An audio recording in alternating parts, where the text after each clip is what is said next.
warahmatullahi wabarakatuh. Waalaikumsalam warahmatullahi wabarakatuh. Alhamdulillahirrahmanirrahim. Alhamdulillah sekalian walhamdulillahirrahmanirrahim. Terima kasih kepada Bapak Ibu Guru yang sudah meluangkan waktu.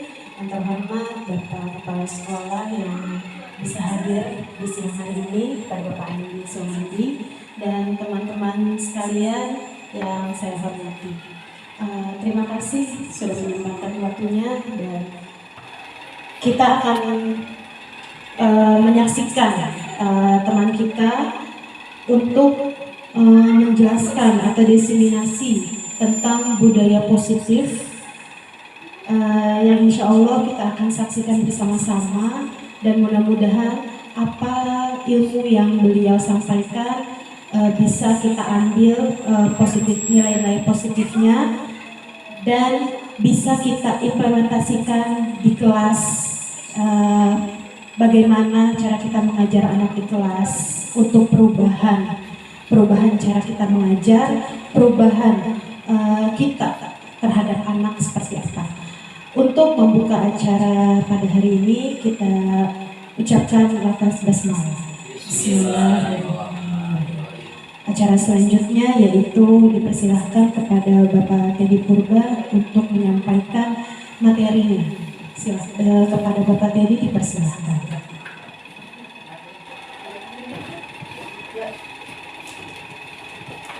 Bismillahirrahmanirrahim. Assalamualaikum warahmatullahi wabarakatuh. Alhamdulillahirabbil alamin. Siang hari ini kita berkumpul dalam keadaan sehat walafiat, dan mudah-mudahan kita senantiasa diberikan kesehatan oleh Allah sehingga kita dapat melaksanakan aktivitas kita sebagaimana biasanya. Bersalawat pada Nabi kita Nabi Muhammad SAW. Mudah-mudahan kita termasuk umatnya yang mendapatkan syafaatnya. Alhamdulillah di siang hari ini pada momen diseminasi guru penggerak angkatan ke-7 dihadiri oleh Bapak Kepala Sekolah Bapak Andi Suhadi. Terima kasih Bapak atas kehadirannya, dan kami juga ucapkan terima kasih untuk teman-teman sekalian dalam rangka kita sama-sama berbagi. Jadi pada siang hari ini konsepnya adalah kita sama-sama berbagi pengetahuan dan berbagi pengalaman. Mohon izin memperkenalkan ini ada fasilitator saya, ada Bu Berta Nikendianingrum. Beliau ini domisilinya di Lampung. Jadi kita guru penggeraknya itu berasal dari Kota Bogor, Kabupaten Bogor, Bekasi, Kota Depok. Dan ini adalah pengajar praktik, namanya Ibu Dian Ratri Chandrasiwi. Beliau guru juga di salah satu sekolah swasta di Kecamatan Cilodong, di belakang Hermina. Nah, kita awali berbagi budaya positif ini terkait dengan koneksi materi. Jadi kami guru penggerak itu selama beberapa bulan, dan alhamdulillah sudah berjalan sekitar 3 bulan, nanti berakhir di bulan November. Kita setidaknya pada hari ini telah menyelesaikan ada beberapa modul, yang setiap modul yang kita pelajari itu tujuannya adalah agar pelajar atau siswa di sekolah kita mengaplikasikan bagaimana menjadi profil pelajar Pancasila. Pada intinya semuanya itu merujuk kepada murid. Jadi student center.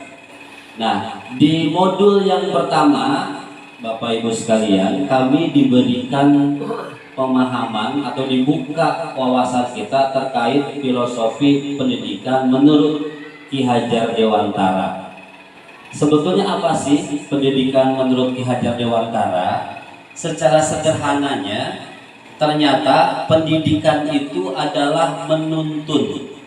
Menuntun apa? Menuntun kodrat alam dan kodrat zaman yang ada pada diri siswa kita dan juga lingkungannya, agar mereka dalam menjalani kehidupan itu dengan penuh keselamatan dan kebahagiaan. Garis besarnya filosofi ini memuat tentang itu, membuka mindset kita bahwa pendidikan itu prosesnya harus menuntun, bukan hanya mengajar, bukan hanya mendidik, tapi lebih kepada menuntun. Dulu mungkin kita waktu kecil pernah diberikan informasi bahwa setiap anak itu seperti kertas kosong, mereka masih suci. Ternyata menurut Ki Hajar Dewantara dalam hal pendidikan, anak-anak itu bukan seperti kertas kosong, tetapi mereka kertas yang sudah ada tulisannya tapi tidak tebal. Nah, kita sebagai pendidik itu salah satu fungsinya adalah untuk menebalkan kodrat mereka. Kita tidak bisa menjadikan mereka sesuatu yang bukan memang kodratnya. Dan menurut Ki Hajar Dewantara ini, kita ini guru pendidik ini diibaratkan seperti seorang petani, yang mana petani itu tugasnya bagaimana membimbing, menuntun tumbuhnya tanaman yang ditanamnya. Kalau anak-anak kita diibaratkan seperti sebuah bibit, kalau anak-anak kita bibitnya buah jambu, maka kita tuntun buah jambu itu, bibit jambu itu untuk tumbuh menjadi jambu yang sehat. Kita bersihkan alang-alangnya, kita kasih pupuk, kita siapkan air pengairannya. Jadi secara global di modul 1.1 ini kita diberikan pemahaman seperti itu. Nah, kemudian nanti ada ini secara global, nanti ada kami rincikan. Nah, ini pendidikan adalah tuntunan, kodrat zaman dan kodrat alam dalam hidup tumbuhnya anak-anak atau murid agar tercapai keselamatan dan kebahagiaan. Sebagaimana tadi yang dijelaskan bahwa pendidikan itu konsepnya harus menuntun, bukan mendikte atau bahkan memaksakan. Oleh karena itu kita sebagai pendidik harus, atau pendidikan itu harus berpusat pada murid. Jadi dulu kan teacher center, gurunya aja yang paling capek, belum ngurus administrasi, belum ngajarin segala macam. Tapi di pemikiran Ki Hajar Dewantara terkait pendidikan itu, guru itu harus senantiasa menjadi teladannya saja bagi muridnya. Dan tentu saja kita ini menghamba kepada murid. Maksud menghamba kepada murid itu bukan kita jadi babunya siswa, tapi kita melayani, kita kemudian menuntun agar mereka itu menjadi seperti kodratnya yang sudah ditetapkan oleh Tuhan. Nah, di modul 1.2 Bapak Ibu Guru, kita diberikan pemahaman tentang nilai guru. Ya, karena kita penggerak, maka kita nilai guru penggerak. Seorang guru penggerak itu maka dituntut untuk mandiri, inovatif, reflektif, kolaboratif, dan berpihak kepada murid. Nilai-nilai ini harus mampu dimiliki oleh setiap guru, khususnya guru penggerak. Tetapi kita juga sebagai guru ini harus mampu memiliki dan mengimplementasikan 5 nilai-nilai guru ini. Mandiri, di mana setiap kegiatan tidak selalu dituntun atau sesuai instruksi, tetapi mampu melaksanakan sendiri. Inovatif, tentu saja setiap pembelajaran, metode pembelajaran kita harus mampu berinovasi biar anak-anak nggak jenuh dengan setiap metode pembelajaran kita. Bukan ceramah saja, tapi anak-anak divariasikan, dibawa kemana-mana. Reflektif, ini artinya setiap kita selesai melaksanakan tugas kita merefleksi. Apakah hari ini saya sudah menjadi teman anak-anak, ataukah hari ini saya terlalu galak? Bagaimana tadi saya memberikan pelajaran kepada anak-anak? Inilah reflektif. Gunanya reflektif ini agar setiap hari pembelajaran kita terus berubah menjadi lebih baik. Jadi nggak monoton, pembelajaran dari tahun ke tahun itu terus metodenya. Nah, ini kita harus mampu memperbarui setiap dari hasil pembelajaran kita. Nah, kolaboratif ini tentu kita dituntut untuk bisa bekerja sama dengan teman sejawat kita yang setingkat atau bahkan dengan tingkat yang lain. Kolaborasi kita ini kita tuntut bukan hanya saja di dalam siswa atau di dalam lingkungan sekolah kita, tapi bagaimana kita mampu berkolaborasi dengan pendidik di sekolah lain atau dengan masyarakat sekitar. Dan pada intinya semua nilai-nilai ini muaranya kepada berpihak kepada murid. Jadi apapun yang kita lakukan, apapun yang kita siapkan, semuanya untuk siswa kita, untuk murid kita. Jadi ini secara global modul yang ada di 1.2. Kemudian ada lanjutan. Selain juga tadi nilai, maka guru juga, terutama guru penggerak, ini harus memiliki peran. Nah, setidaknya ada 5 peran dalam dunia pendidikan.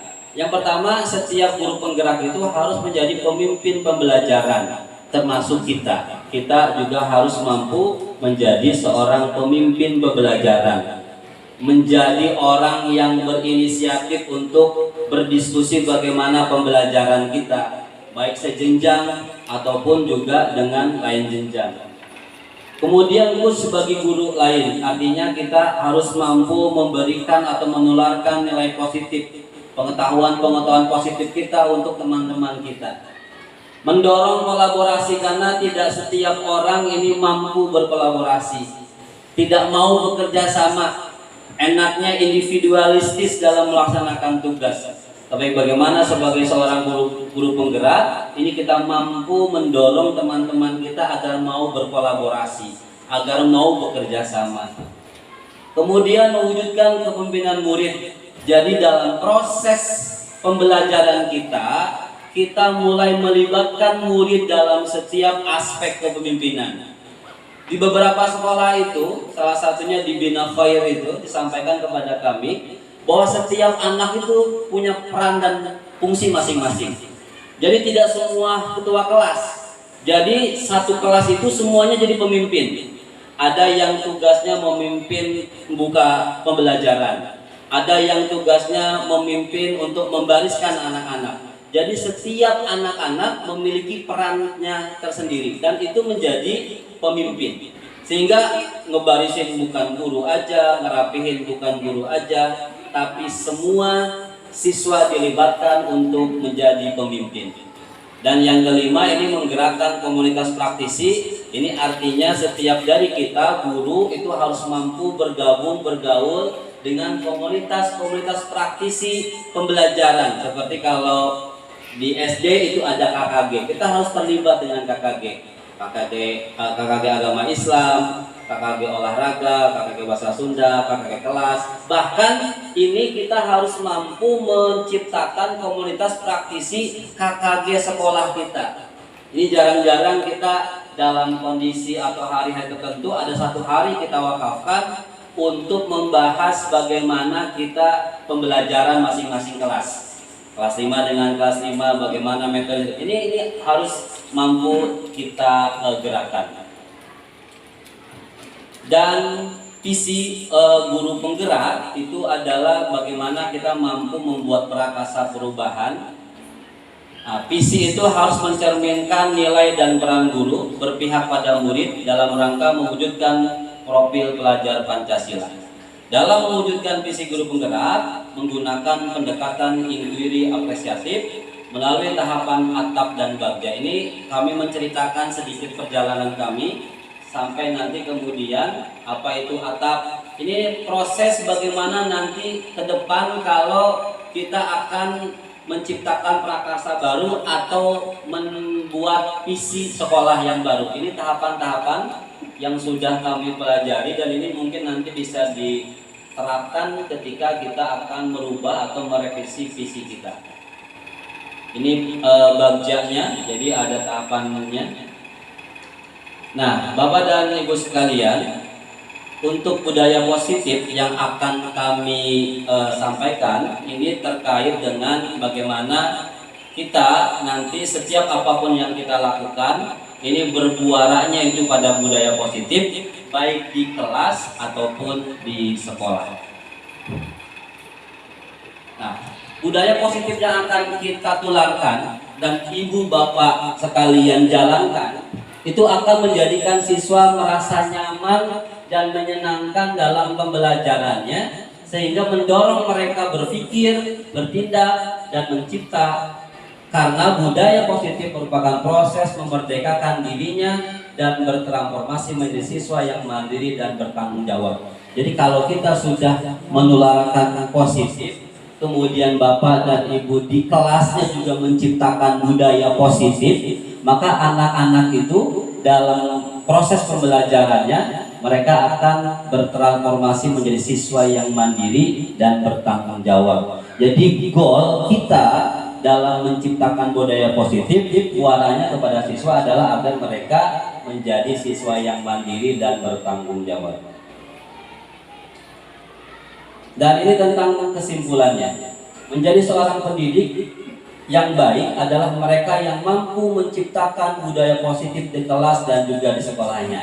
Nah, kira-kira apakah kita sudah masuk ke area ini atau masih belum mendekati area ini? Sehingga budaya positif tersebut dapat dijalankan dengan cara memahami konsep-konsep inti seperti disiplin positif, nilai universal, motivasi perilaku manusia, keyakinan kelas atau keyakinan sekolah, kebutuhan dasar manusia, kontrol guru, dan segitiga restitusi. Inilah yang akan hari ini sama-sama kita bahas agar kita mampu menjadi orang-orang yang menciptakan kondisi positif, budaya positif di sekolah kita, di kelas kita, dan juga pada akhirnya menjadikan siswa-siswi kita menjadi orang-orang yang merdeka. Ini hanya refleksi. Ini juga refleksi tentang kita bagaimana menerapkan sistem kontrol dan yang lain-lain. Baik, kita akan ganti karena tadi sebagai pengantar saja.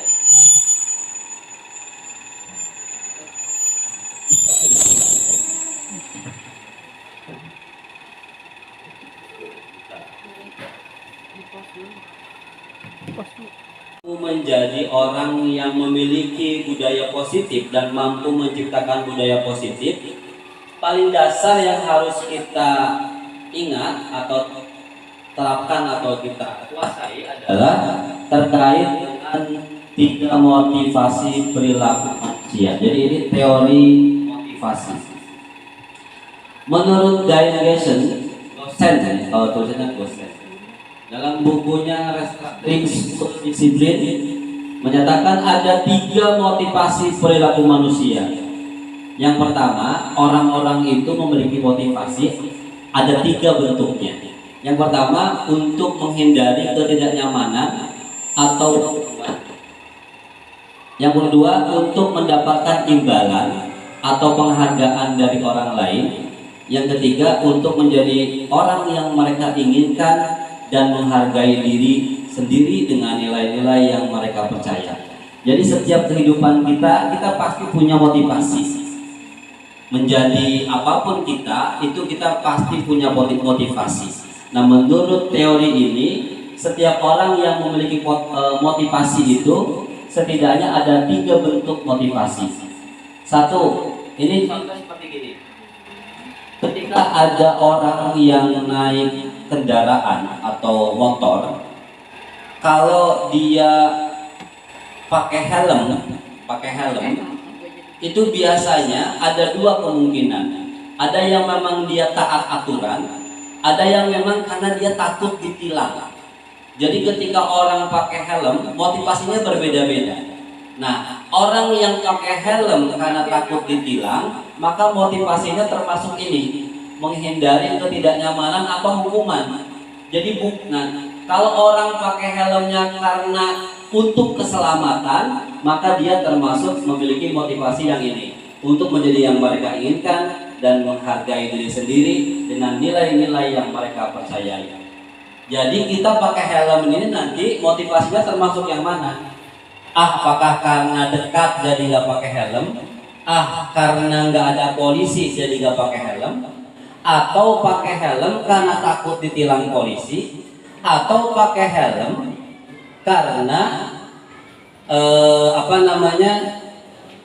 dia memang percaya, yakin kepada dirinya bahwa helm itu fungsinya untuk menyelamatkan dirinya. Selanjutnya teori motivasi ini akan kita kuasai atau akan kita pahami berdasarkan setiap orang-orang itu berbeda.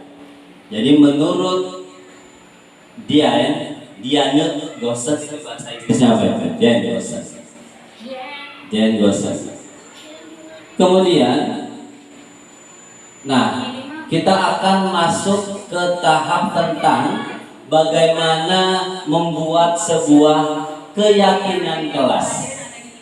Bapak Ibu di beberapa kelas itu saya perhatikan yang dibuat adalah kesepakatan kelas atau bahkan peraturan kelas. Mengapa keyakinan bukan peraturan? Nah, ini kita akan sama-sama pahami. Jadi kalau keyakinan itu menekankan pada keyakinan seseorang akan lebih memotivasi seseorang dari dalam.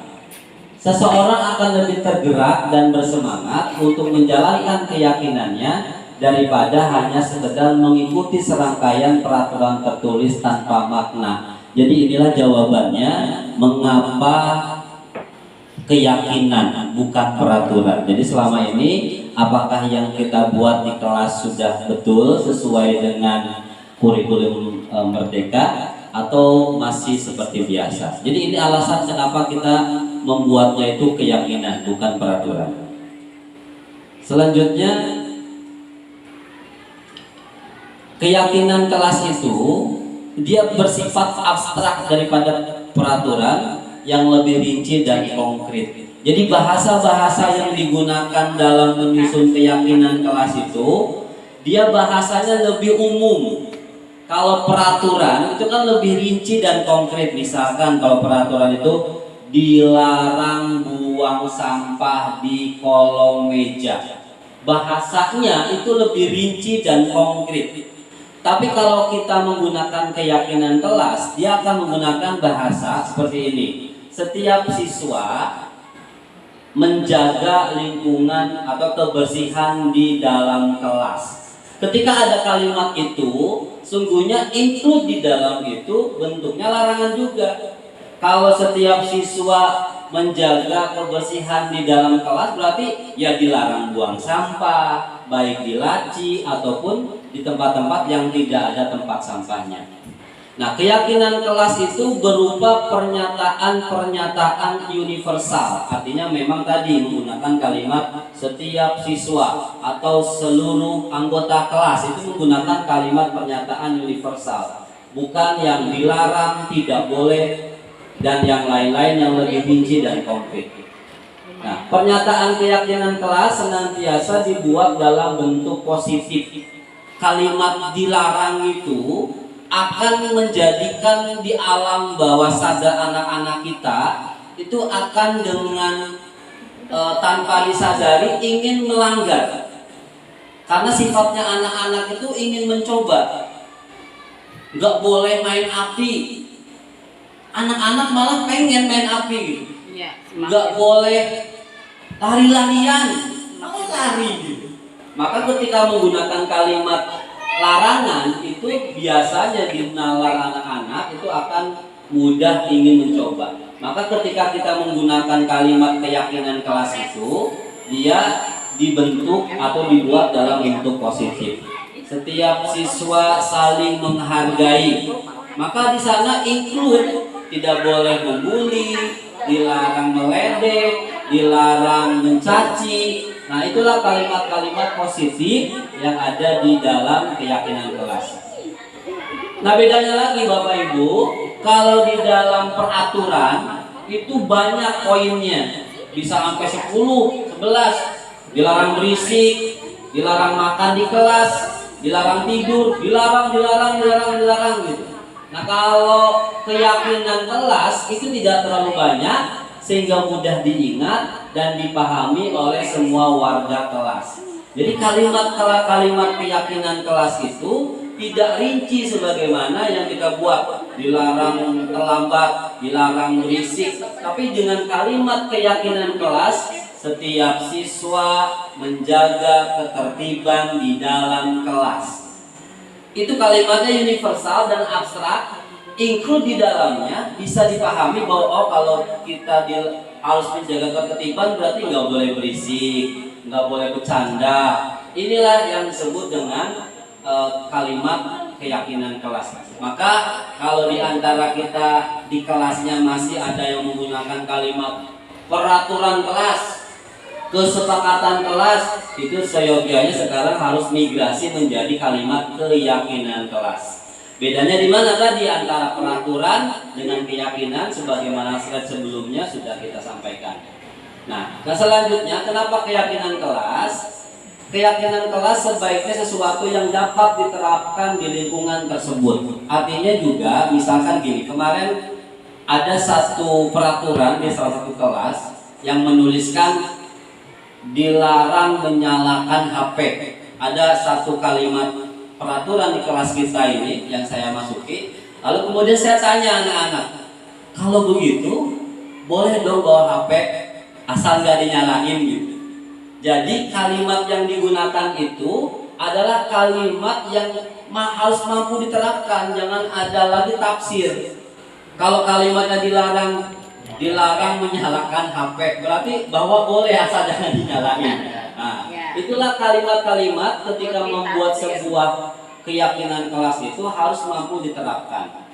Nah, semua warga kelas hendaknya ikut berkontribusi dalam pembuatan keyakinan kelas lewat kegiatan curah pendapat. Bedanya dengan peraturan, Bu, peraturan itu biasanya kita yang buat. Dilarang terlambat, dilarang berisik. Nah, bagaimana ketika ada prosesnya yang melibatkan siswa? Tapi kalau masih kalimatnya dilarang, itu baru masuk kepada tingkatan kesepakatan kelas.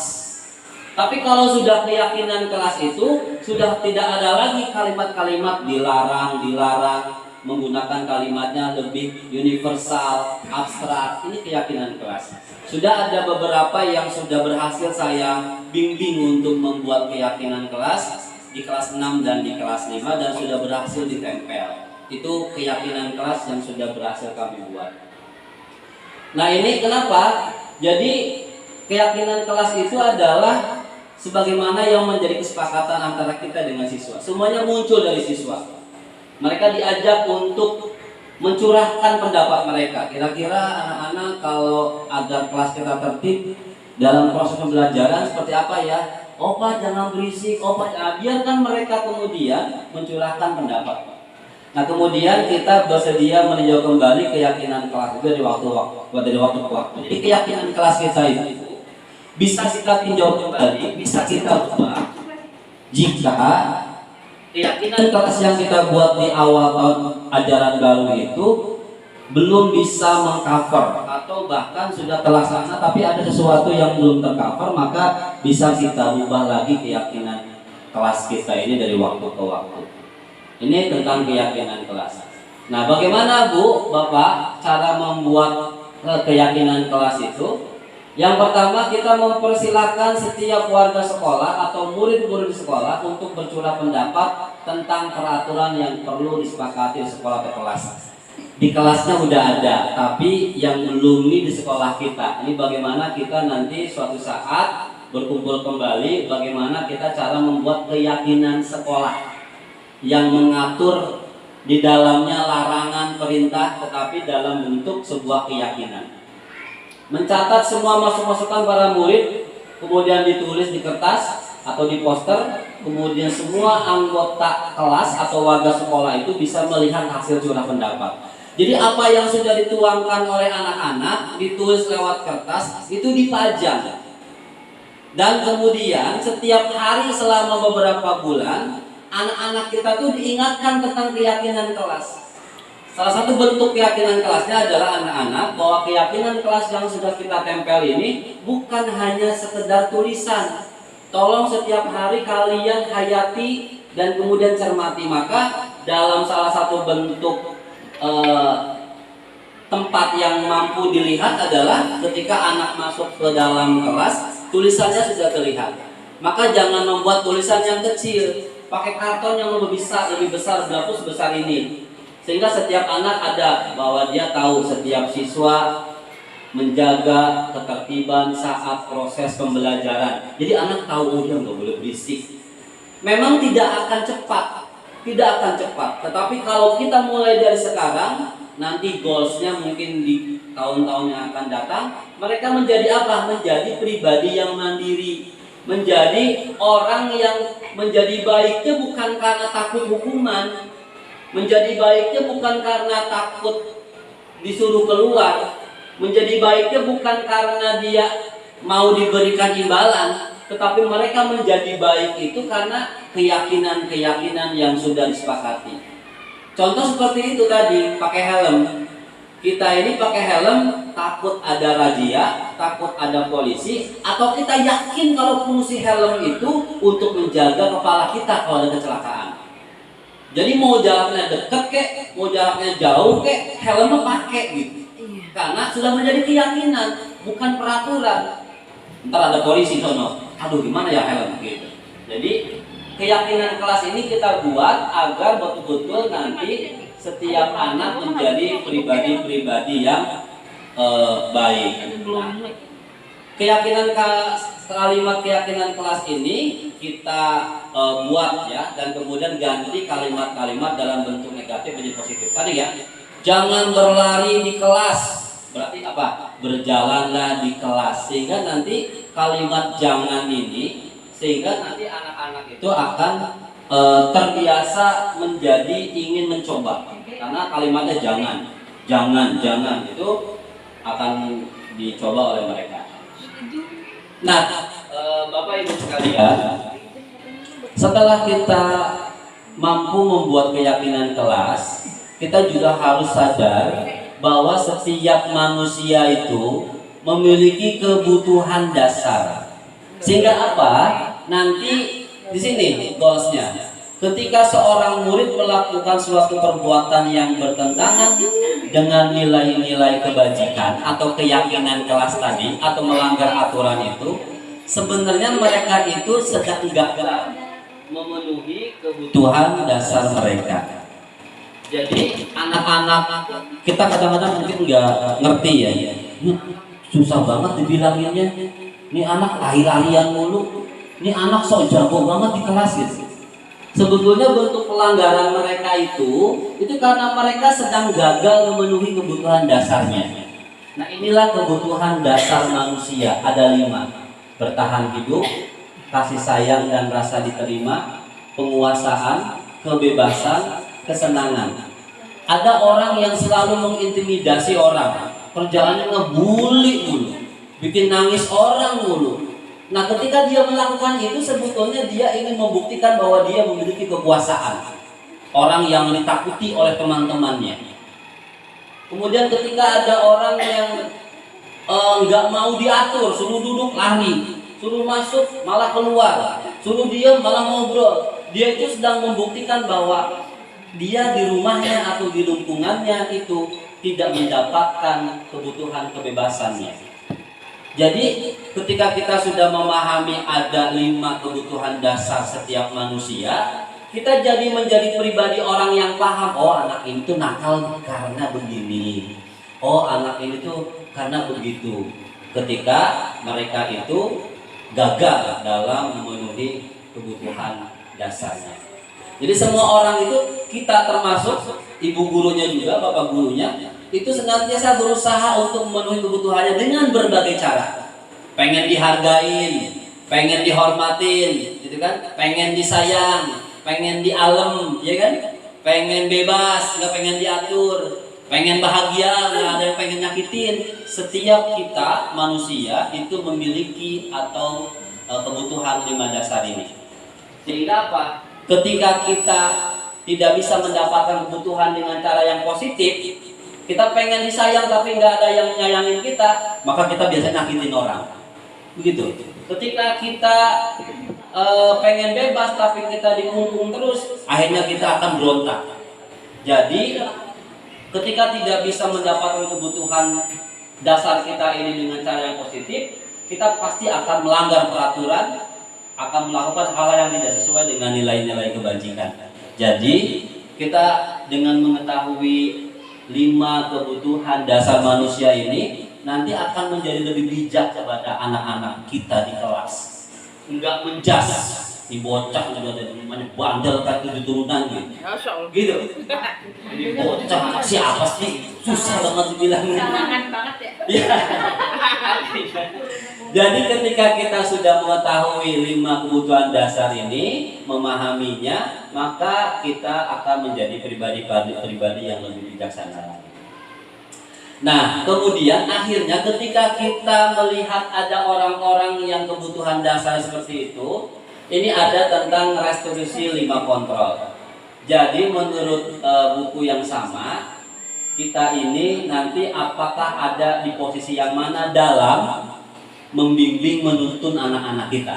Apakah kita menjadi seorang penghukum, pembuat rasa bersalah, apakah menjadi teman, pemantau, dan juga manajer? Karena ketika kita sudah mengetahui motivasi, ketika kita sudah mengetahui kebutuhan dasar, kita sudah bikin keyakinan kelas, lalu ketika kita menerapkan ada aja anak yang gak patuh, maka dalam menghukum atau mendidik anak-anak kita untuk menegakkan keyakinan kelas, kita akan di posisi yang mana? Mari sama-sama kita lihat. Pertama, sebagai penghukum. Penghukum itu nada suaranya tinggi, bahasa tubuh, matanya melotot, jarinya nunjuk-nunjuk, menghardik. Terlambat lagi, lambat mulu sih gitu. Itu tipe penghukum ketika ada anak yang datang lambat mulu. Pasti dia lambat lagi, yang dianterin bapaknya itu kan gitu. Ada anak yang tahu banget, lambat mulu, tapi nggak pernah saya ngeluarin kata-kata itu. Lambat lagi. Pasti kamu datang lambat. Kapan sih bisa datang tepat waktu? Dengan nada seperti ini berarti Bapak Ibu menjadi tipe penghukum. Apa hasilnya kalau kita menjadi tipe penghukum? Murid itu akan marah, atau boleh jadi dia mendendam dan kemudian bersifat agresif. Bisa jadi ketika habis duduk, murid itu akan coret-coret meja, karena kesel, dikata-katain begini, ya kan? Lebih buruk lagi, sepulang sekolah, murid itu akan melihat motor atau mobil Bapak Ibu guru digores, bahkan dikempesin. Nah, saking dendam, karena kita tipenya penghukum, melotot baik, kan nada tubuh kasar segala macam. Nah, ketika seorang penghukum ini menghukum fisik ataupun verbal, orang-orang yang menjalankan proses penghukum senantiasa mengatakan bahwa sekolah itu punya sistem atau alat yang dapat lebih menekan murid-murid lebih dalam lagi. Pokoknya kalau nggak terlambat ya pulang, aturan sekolah. Tipe penghukum begitu, negakin banget aturan, tapi tidak mengindahkan psikologi anak-anak. Datang terlambat 5 menit, pulang, nggak usah masuk, nggak usah belajar. Patuhi aturan saya, awas kalau nggak patuhi. Kamu selalu saja salah, selalu pasti kamu yang terakhir nulisnya. Nah, guru seperti ini senantiasa percaya hanya ada satu cara agar pembelajaran bisa berhasil, yaitu cara diam. Diam enggak, berisik mulu, keluar mono. Nah, itu tipe-tipe penghukum. Mungkin sesekali kita pernah kali ya jadi penghukum, atau enggak pernah gitu. Atau sering jangan-jangan. Nah, ini tipe penghukum. Ada lagi tipe pembuat merasa bersalah. Pada posisi ini biasanya guru itu suaranya lembut sih, tapi dia akan membuat rasa bersalah kepada anak yang sedang kita tegur atau bahkan tidak nyaman. Kata-kata yang keluar dengan lembut seperti, ibu sangat kecewa sama kamu. Bapak berapa kali sih mesti ngasih tahu kamu? Gitu. Kayak melemah, kayak lembut, tapi dampaknya apa? Dalam anak itu akan menjadi tidak percaya diri. Nah, ini tipe-tipe pembuat merasa bersalah. Ini kalimat-kalimatnya biasa yang digunakan ketika kita menjadi orang tipe kontrol pembuat merasa bersalah. Hasilnya murid akan merasa bersalah telah mengecewakan ibu atau bapak gurunya. Murid akan merasa menjadi orang yang gagal dan tidak sanggup membahagiakan orang lain. Kadang-kala sikap seperti ini lebih berbahaya dari sikap penghukum. Karena emosi akan tertanam rapat di dalam. Murid menahan perasaan, tidak seperti murid dengan guru penghukum, di mana murid bisa menumpahkan amarahnya walaupun dengan cara negatif. Murid tertekan seperti inilah, tiba-tiba meletus amarahnya dan bisa menyakiti diri sendiri atau orang lain. Ini bahayanya kita menjadi orang atau guru pembuat merasa bersalah dalam menegakkan keyakinan kelas. Lalu ada tipe teman. Guru pada posisi ini hadir tidak menyakiti siswa ataupun berupaya mengontrol murid melalui persuasi.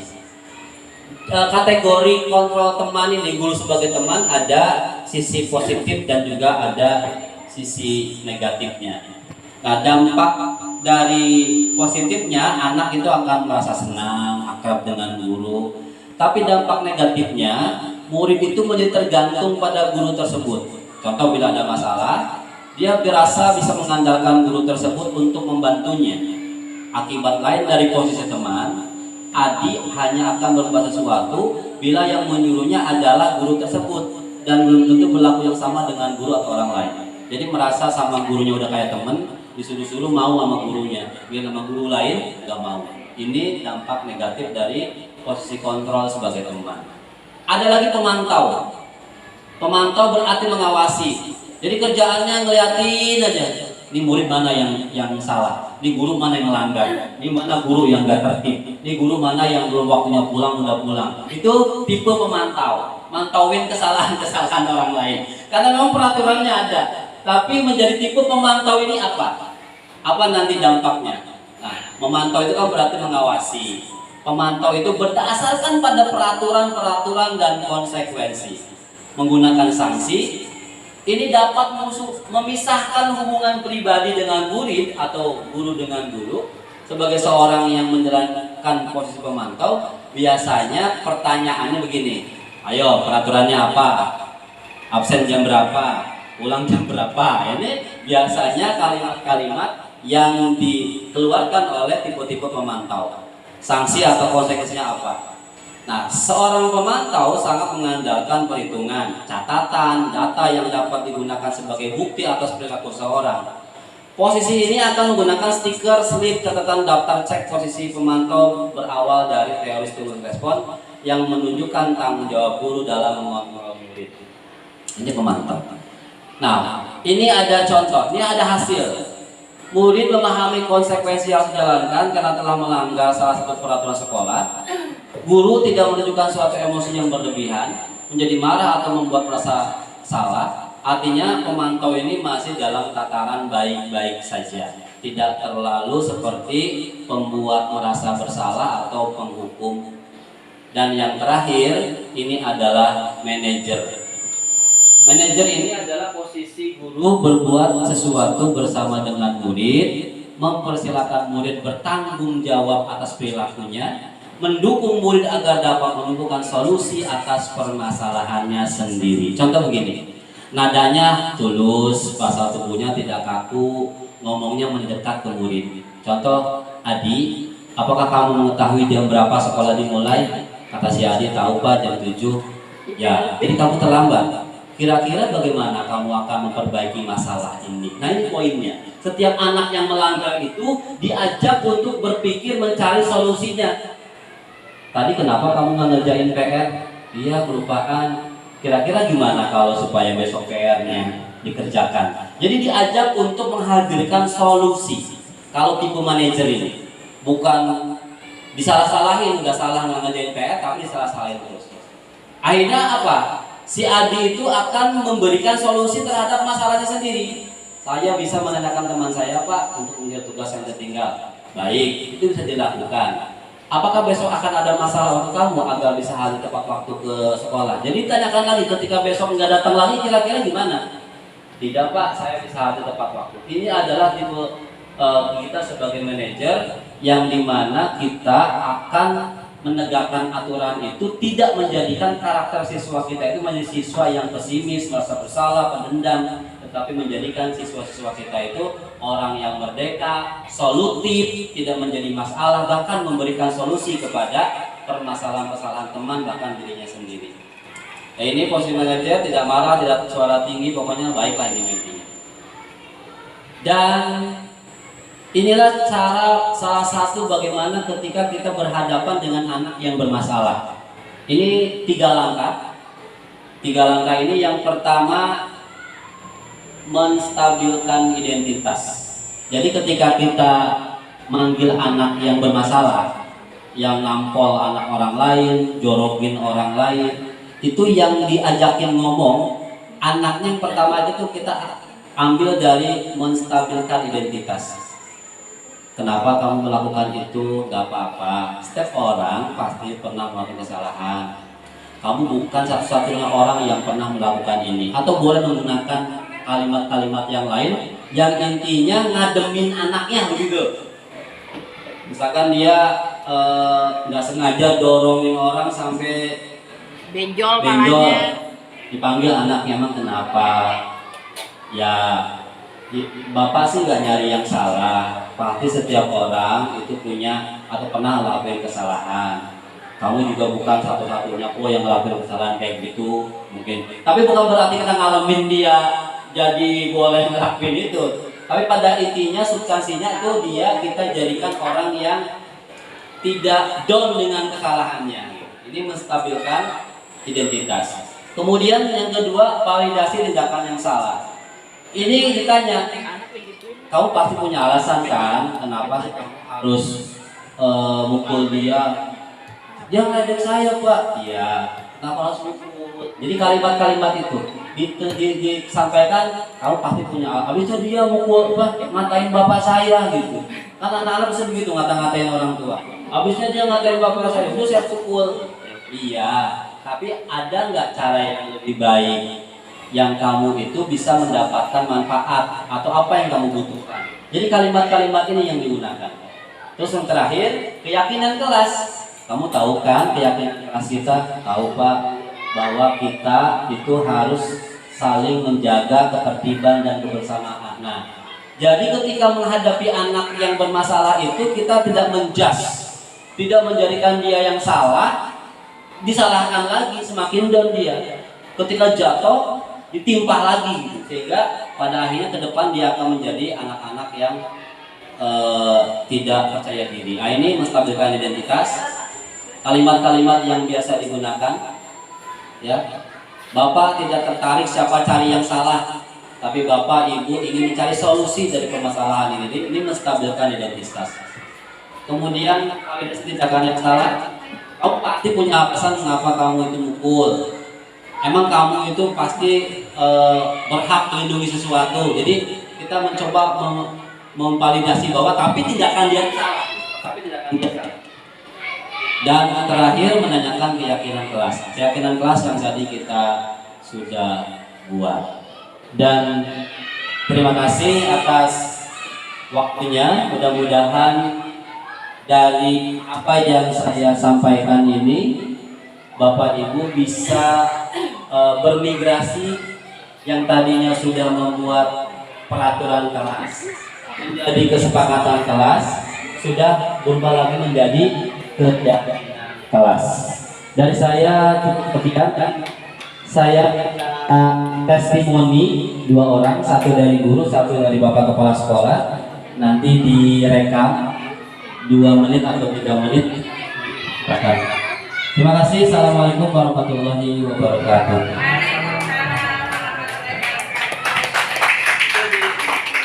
Assalamualaikum warahmatullahi wabarakatuh.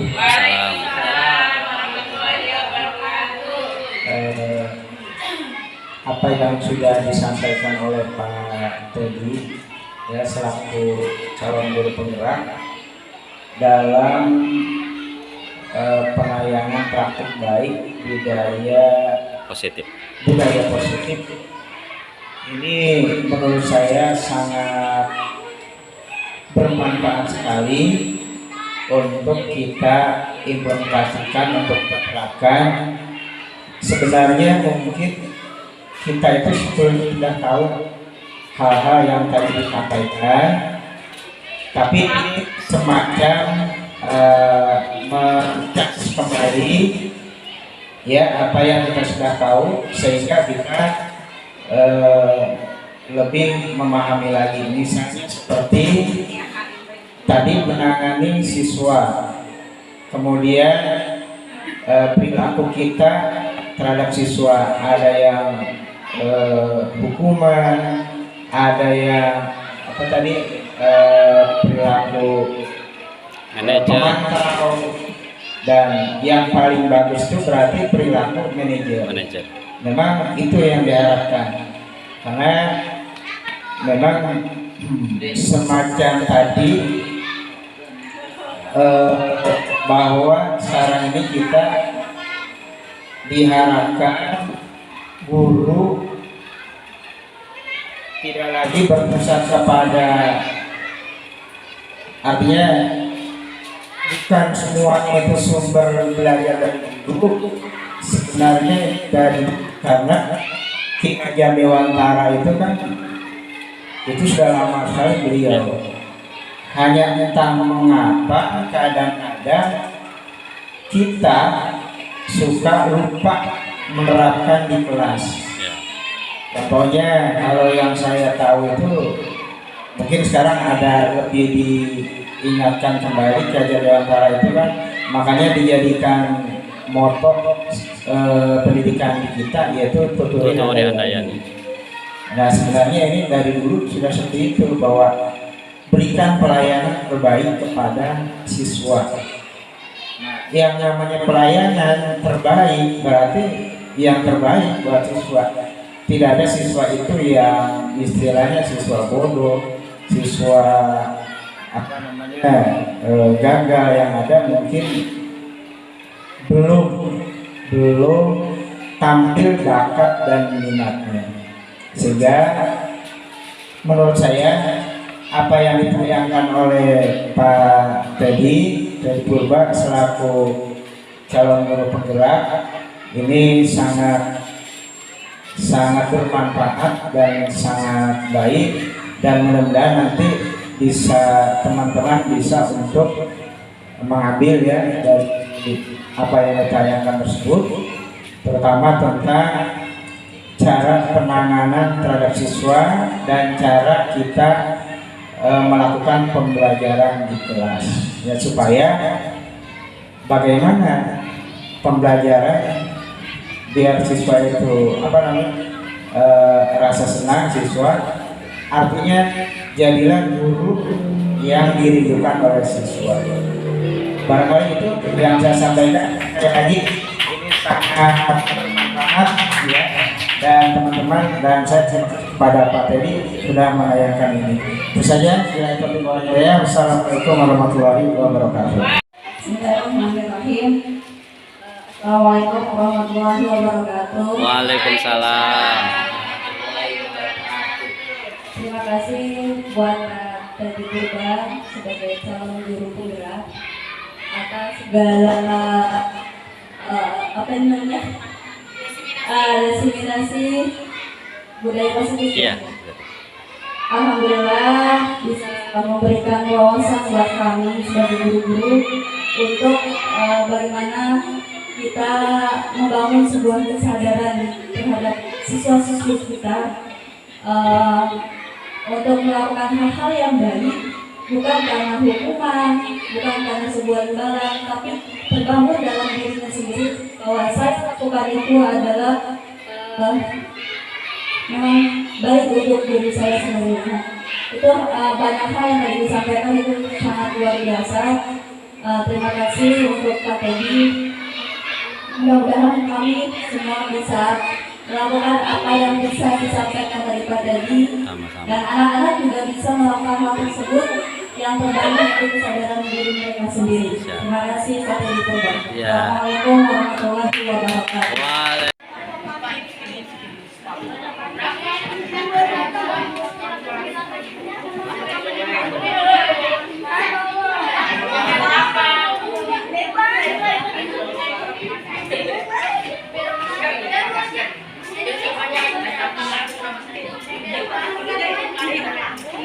Bahasa ganti lagi aja ke tes.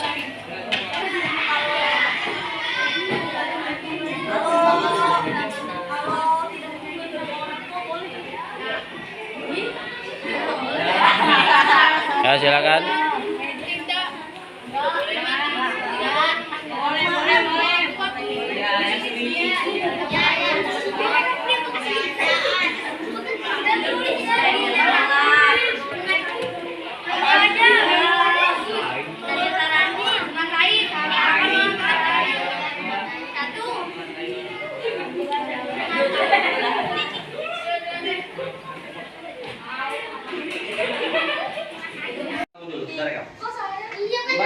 Bacain aja. Baca apa aja? Keyakinan kelas tidak boleh berisik ketika jam pelajaran. 2. Tidak boleh berkelahi. 3. Tidak boleh berkata Jangan cepat-cepat telepon musik. Tidak boleh berisik ketika jam pelajaran kelas. Oh. Tidak boleh berkelahi. Ya, terus Menghormati. Tidak boleh berkata ya, terus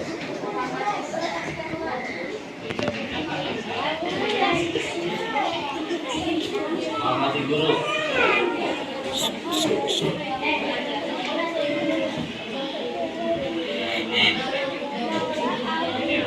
Ada lagi?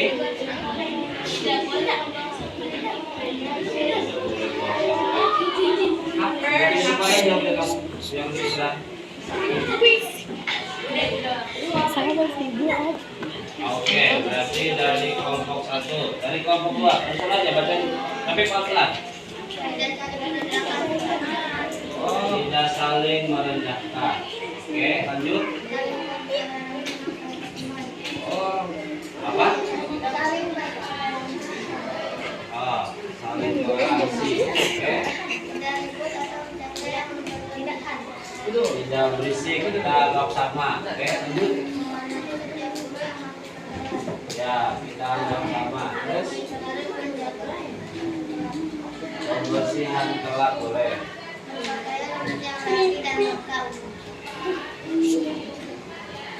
Pakaian rapi dan lengkap. Oke.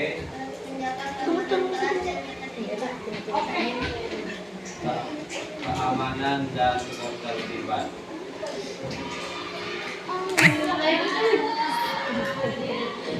Lalu yang ketiga, bagian 3, kelompok 3. Tidak mengejek orang tua, kira-kira ada tidak merendahkan bisa ya? Lanjut. Bercanda berlebihan, berisik termasuk ya, dianggap sama aja. Lalu yang keras selalu baterainya. Tidak membuang sampah di kolong meja. Ya sama, membuang sampah. Lanjut. Mengerjakan PR. Mengerjakan PR ya atau tugas. Lalu tidak menghina fisik.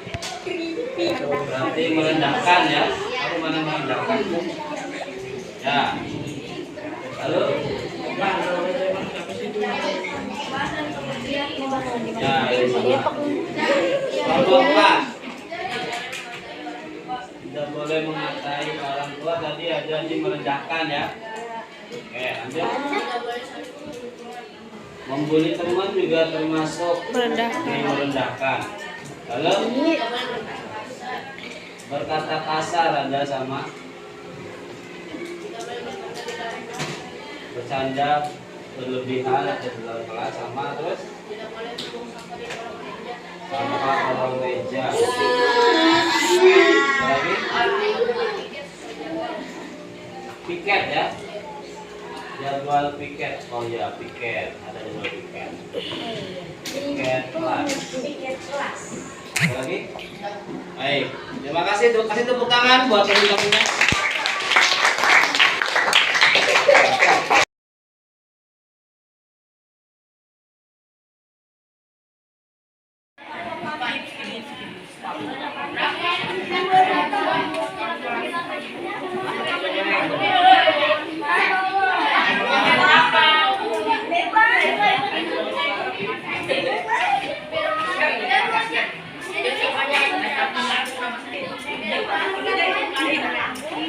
Basah ganti lagi aja ke tesnya.